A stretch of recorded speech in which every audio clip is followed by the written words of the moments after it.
हामी सबैले सानो छँदा बचत गर्न सिक्यौं। ब्याङ्कमा पैसा राख्नु सुरक्षित हो भन्ने सिक्यौं। तर के तपाईलाई थाहा छ, तपाईको ब्याङ्कको ब्याजले तपाईलाई गरिब बनाइरहेको छ। आजको 1 लाख रुपैयाँलाई 5% ब्याजमा एफडीमा राख्नुभयो भने 5 वर्षमा तपाईलाई कति हुन्छ? 1,27,628 रुपैयाँ। राम्रो लाग्छ है? तर महँगी 6% छ भने तपाईको पैसाको मूल्य घटेर 94,000 मात्र हुन्छ। यही हो एफडीको वास्तविकता। तर राम्रो खबर के छ भने एफडीलाई स्मार्ट तरिकाले प्रयोग गर्न सकिन्छ। आज हामी कुरा गर्नेछौँ एफडी ल्याडरिङ स्ट्र्याटेजीको बारेमा, जसले तपाईलाई बढी ब्याज पनि दिन्छ र आवश्यक परेको बेला पैसा पनि दिन्छ। पहिले एफडी के हो एकछिन बुझौँ। एफडी भनेको हामीले ब्याङ्कलाई एक निश्चित समयको लागि पैसा सापटी दिएको हो। ब्याङ्कले हामीलाई त्यसको बदलामा ब्याज दिन्छ। नेपालमा अहिले एफडीको ब्याज दर कति छ? 1 वर्षे एफडीमा करिब 5 देखि 6%, 3 वर्षेमा 7 देखि 8% र 5 वर्षेमा 8 देखि 10% सम्म। लामो अवधिको एफडीमा ब्याज धेरै, छोटो अवधिकोमा कम। तर समस्या के छ भने मानौ तपाईले 5 लाखलाई 5 वर्षे एफडीमा राख्नुभयो। राम्रो ब्याज पाइयो। तर दोस्रो वर्षमै तपाईलाई आपतकालीन रूपमा पैसा चाहियो। अब के गर्ने? एफडी तोड्नुभयो भने ब्याज गुम्छ, पेनाल्टी तिर्नुपर्छ। यही हो समस्या। एकातिर राम्रो ब्याजको लागि लामो अवधि राख्नु छ, अर्कोतिर आपतकालको लागि पैसा चाहिन्छ। के यो दुवै सम्भव छ? हुन्छ। यसलाई भनिन्छ एफडी ल्याडरिङ स्ट्र्याटेजी। स्मार्ट लगानीकर्ताहरूले के गर्छन्? एउटै 5 लाखको 5 वर्षे एफडी नराखी यसलाई 5 वटा साना साना एफडीमा बाँड्छन्।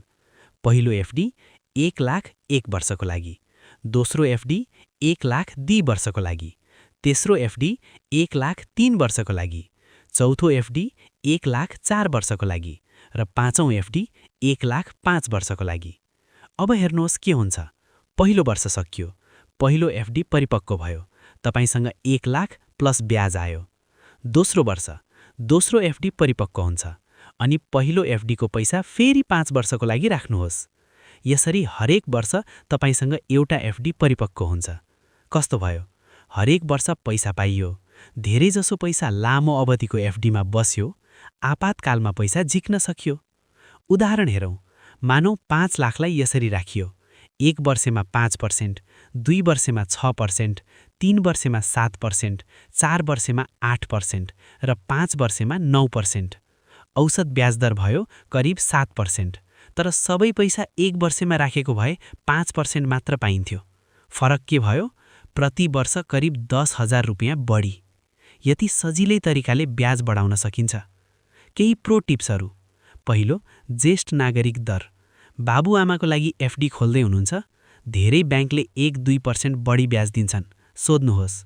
दोस्रो, ब्याङ्क तुलना गर्नुहोस्। एउटै ब्याङ्कमा सबै एफडी नराख्नुहोस्। फरक फरक ब्याङ्कमा राख्दा राम्रो दर पाइन्छ। तेस्रो, करको हिसाब गर्नुहोस्। एफडीको ब्याजमा कर लाग्छ। यो हिसाब गर्नुहोस्। चौथो, रिइन्भेस्ट गर्नुहोस्। परिपक्व भएको एफडीको पैसा खर्च नगर्नुहोस्, फेरि 5 वर्षेमा राख्नुहोस्। एउटा कुरा, एफडी मात्र होइन, यस्तै सुरक्षित तर अलि बढी प्रतिफल दिने अर्को विकल्प पनि छ, डेट म्युचुअल फन्ड्स। एफडी जस्तै तर ब्याज दर 8 देखि 10% सम्म र लिक्विडिटी पनि राम्रो। तर यो अलि अगाडिको विषय भयो। एफडीमा सहज भइसकेपछि यो हेर्नुहोला। आज हामीले के सिक्यौँ? पहिलो, एफडीमा पैसा राख्दा मात्र हुँदैन, स्मार्ट तरिकाले राख्नुपर्छ। दोस्रो, एफडी ल्याडरिङले बढी ब्याज र लिक्विडिटी दुवै दिन्छ। तेस्रो, सानो सुरुवात गर्नुहोस्, 5,000, 10,000बाट पनि हुन्छ। चौथो, बाबुआमाको लागि ज्येष्ठ नागरिक दर हेर्नुहोस्। याद राख्नुहोस्, ठूलो लगानी होइन, सही रणनीतिले फरक ल्याउँछ। यदि यो भिडियो उपयोगी लाग्यो भने लाइक गर्नुहोस्, कमेन्ट गर्नुहोस्, तपाईले एफडीमा कति ब्याज पाउँदै हुनुहुन्छ। सब्स्क्राइब गर्नुहोस्। अर्को भिडियोमा कुरा गरौँ म्युचुअल फन्ड एफडी भन्दा राम्रो। तबसम्म पैसा बचाउनुहोस्, स्मार्ट तरिकाले लगानी गर्नुहोस्। हाम्रो पैसा, हाम्रो भविष्य सही तरिकाले बनाऊ।